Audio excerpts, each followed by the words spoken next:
Hello everyone.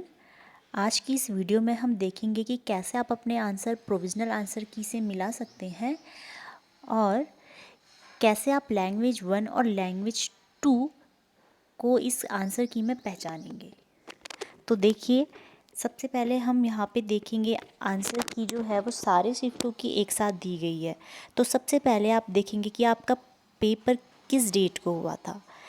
जैसे मान लीजिए आपका पेपर 17 जनवरी को हुआ था, तो यहाँ पे देखिए आपकी एग्ज़ाम डेट, आपने सबसे पहले एग्ज़ाम डेट में देखना है और उसके बाद आपने शिफ्ट देखनी है। अगर आपने पेपर 1 भरा था तो हमें पता है पेपर 1 की जो शिफ्ट थी वो मॉर्निंग शिफ्ट थी, तो आप मॉर्निंग शिफ्ट एग्ज़ाम शिफ्ट में जाएंगे। उसी के डेट के बगल में ही एग्ज़ाम शिफ्ट दी हुई है।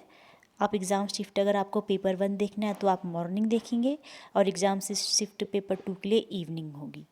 तो यहाँ तक कोई कन्फ्यूज़न नहीं है। उसके बाद हम जानते हैं कि जो हमारा पेपर 1 है उसमें हमारे पास CDP, EVS और मैथ्स, हिंदी और इंग्लिश, ये सब्जेक्ट्स थे। तो अब इन पांचों सब्जेक्ट को आप कैसे अपनी आंसर की में देखेंगे पेपर 1 के लिए, इस वीडियो में हम आपको बताएंगे। तो उसके लिए आप देखें, सबसे पहले आंसर की देखते ही आपको CDP मिल जाएगा। ये देखिए CDP के 30 जो क्वेश्चंस थे वो 1 बाय 1 उन सब के आंसर की आपको दी हुई है। यहाँ पे लिखा हुआ है क्वेश्चन नंबर और यहाँ पे आपकी की लिखी है। फॉर एग्ज़ाम्पल हम देख सकते हैं कि आपकी 17 जनवरी का जो जिनका भी एग्ज़ाम हुआ था उसमें पहले क्वेश्चन का जो आंसर है वो है 2, सेकंड क्वेश्चन का जो आंसर है 3 और थर्ड क्वेश्चन का जो आंसर है वो है 4। तो आप ऐसे अपने CDP के आराम से 30 क्वेश्चंस आप कर सकते हैं, ये 30 क्वेश्चन। उसके बाद CDP से थोड़ा नीचे देखने पे आपको CDP के 30 क्वेश्चंस के बाद आपको मिल जाएंगे मैथ्स के क्वेश्चन। मैथ्स के क्वेश्चन स्टार्ट होते ही आप देख सकते हैं 31 से आपका मैथ्स स्टार्ट हो जाएगा और CDP के आगे लिखा था P1 और मैथ्स के आगे लिखा हुआ है P2। अब देखिए, जैसे मैथ्स का जो 31 क्वेश्चन है यानी कि पहला क्वेश्चन है उसका आंसर 4th है, 32 का 3rd है, 33 नेक्स्ट का 3 है, तो आप ऐसे देख लेंगे। और ये जो हैं P2 मैथ्स करके आपको 30 क्वेश्चन मिल जाएंगे यहाँ पे तक, क्वेश्चन नंबर 60 तक। तो आप देख सकते हैं यहाँ पे तक आपको कोई दिक्कत नहीं है। क्वेश्चन नंबर 60 तक पहले 30 आपको CDP के मिल जाएंगे, नेक्स्ट 30 आपको मैथ्स के मिल जाएंगे। अब 61 से आपको EVS के क्वेश्चन आंसर्स मिल जाएंगे जिसमें आपको P3 लिखा है। CDP P1 हो गया, मैथ्स P2 हो गया और EVS को P3 से डिनोट किया गया है। तो 30 क्वेश्चन EVS के भी थे, तो यानी कि 61 से 90 तक आपको EVS के क्वेश्चन मिल जाएंगे। तो 61 देखिए, P3 EVS, P2 maths and P1 CDP, P1 P2 P3। तो जैसे 61 का आपका आंसर है, 61 जो आपका EVS का पहला क्वेश्चन होगा उसका आंसर था 17 जनवरी वालों का, उसका आंसर 2 था, उसके बाद भी 2 था, उसके बाद भी 2 था। तो ऐसे करके आप अपने EVS के आंसर मैच कर सकते हैं। तो यहाँ तक आपको कोई दिक्कत नहीं होगी क्योंकि यहाँ पे आपको इसमें सीरियल वाइज दिया हुआ है, पहले CDP, उसके बाद मैथ्स, उसके बाद EVS। अब जहाँ पे से कैंडिडेट का कन्फ्यूज़न है वो आ रहा है लैंग्वेज के सब्जेक्ट्स में। अब ये बहुत ही सरल है, आपको ध्यान देना है। P1 P2 P3 हो चुके हैं, अब आएगा P4 एंड P5।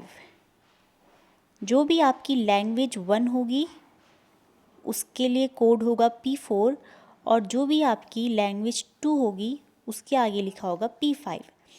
सपोज़ कीजिए कि मेरी जो लैंग्वेज 1 थी या इसमें लैंग्वेज 1 जो थी वो इंग्लिश थी, तो यानी कि मैं P4 इंग्लिश देखूँगी और मेरी जो लैंग्वेज 2 थी वो हिंदी थी, तो हिंदी के लिए मैं P5 हिंदी देखूँगी।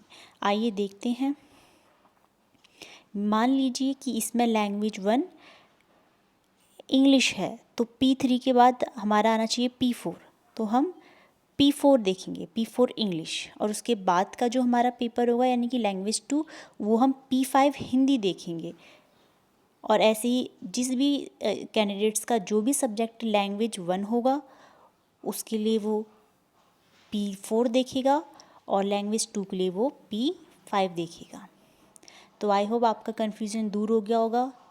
P1 CDP के लिए, P2 मैथ के लिए, P3 EVS के लिए, P4 आपकी लैंग्वेज 1 के लिए एंड P5 आपकी लैंग्वेज 2 के लिए। तो यहाँ तक अगर आपकी लैंग्वेज 1 है हिंदी तो आप P4 हिंदी देखेंगे, और यदि आपकी लैंग्वेज 1 थी इंग्लिश तो आप P4 इंग्लिश देखेंगे, और अगर आपकी लैंग्वेज 5 लैंग्वेज 2 हिंदी थी तो आप P5 हिंदी देखेंगे, अगर आपकी लैंग्वेज 2 इंग्लिश थी तो आप P5 इंग्लिश देखेंगे। तो ये रही आपके क्वेश्चंस के आंसर्स मैच करने की बात। उसके बाद एक और कन्फ्यूज़न है कि कुछ आंसर्स के आगे 1 2 3 4 ना लिख के कुछ और ही लिखा हुआ है, जैसे कि लिखा हुआ है 9। अब आप देखिए यहाँ पे एक आंसर की है, इसमें आपको मिल जाएगा P1 CDP, यानी कि जो पेपर 1 मान के चलिए CDP को 13 क्वेश्चन है उसका आंसर इसमें दिया हुआ है 9। अब 9 तो कोई ऑप्शंस ही नहीं है, या तो 1 होना था या 2 होना था या 3 होना था या 4 होना था, तो यहाँ पे दे दिया गया है 9। तो जिन भी कैंडिडेट्स के ऐसे ऑप्शंस मिलते हैं जहाँ पे लिखा हुआ है 9, तो उनमें आपने अपने को 1 मार्क्स दे देना है, क्योंकि 9 का मतलब है कि यहाँ पर या तो क्वेश्चन गलत पूछा गया था या फिर ऑप्शंस में ही कुछ गलतियाँ थी, तो कुछ भी गलती से रिलेटेड, यानी कि सीटेट एग्ज़ाम कराने वालों की गलती थी, तो इसीलिए आपको इसमें 9 लिखा हुआ है और आपने इसमें अपने को 1 मार्क्स दे देना है। जब आप मार्क्स ऐड करेंगे तो यदि आपको 9 दिखता है तो आपने खुद को 1 नंबर दे देना है। तो ये आप लोग के लिए गुड न्यूज़ है कि 9 होने पर आपको 1 मार्क्स अपने आप को देना है, 1 मार्क्स ऐड कर देना है। उसके बाद कई जगह पे ये भी देखने को मिला कि जो आंसर की थी उसमें एक्स्ट्रा नंबर्स थे। फॉर एग्ज़ाम्पल मान लीजिए यहाँ पे इस क्वेश्चन का आंसर 2 और 3 एक साथ दोनों लिखे हैं, तो इसका मतलब है कि अगर आपने गिवन आंसर, आपने रिस्पॉन्स आंसर था जो वो 2 दिया है तो भी राइट होगा, और अगर आपने 3 दिया है तो भी राइट होगा। यानी कि उस क्वेश्चन के जो ऑप्शंस थे उसके दोनों ऑप्शन सही थे या 2 ऑप्शन सही थे। तो अगर 2 3 दोनों दिया है, इसका मतलब अगर आपने 2 किया हुआ है तो भी राइट है, अगर आपने 3 किया हुआ है तो भी राइट है। तो आंसर की में यही डिफ़िकल्टीज़ आ रही थी। एक तो यही 9 वाली, 9 से मतलब है कि या तो क्वेश्चन गलत था या तो चारों ऑप्शन गलत थे, उसमें ही कुछ गलती थी, तो आपने खुद को 1 नंबर दे देना है। और अगर आपका 1 अंक से ज़्यादा अंक लिखा हुआ है, लाइक लिखा हुआ है 2 3 या 1 2 या 3 4, तो इसका मतलब है इसके 2 आंसर है, 3 भी है 4 भी है। आपने जो भी लगाया है अगर वो उसमें मैच कर जाता है तो आपने खुद को उसमें 1 नंबर दे देना है। तो ये थे आंसर कीज़ में आने वाले कुछ प्रॉब्लम्स। आई होप ये वीडियो आपको हेल्प करेगा, और ऐसे ही मोर अपडेट्स के लिए चैनल के साथ जुड़े रहें।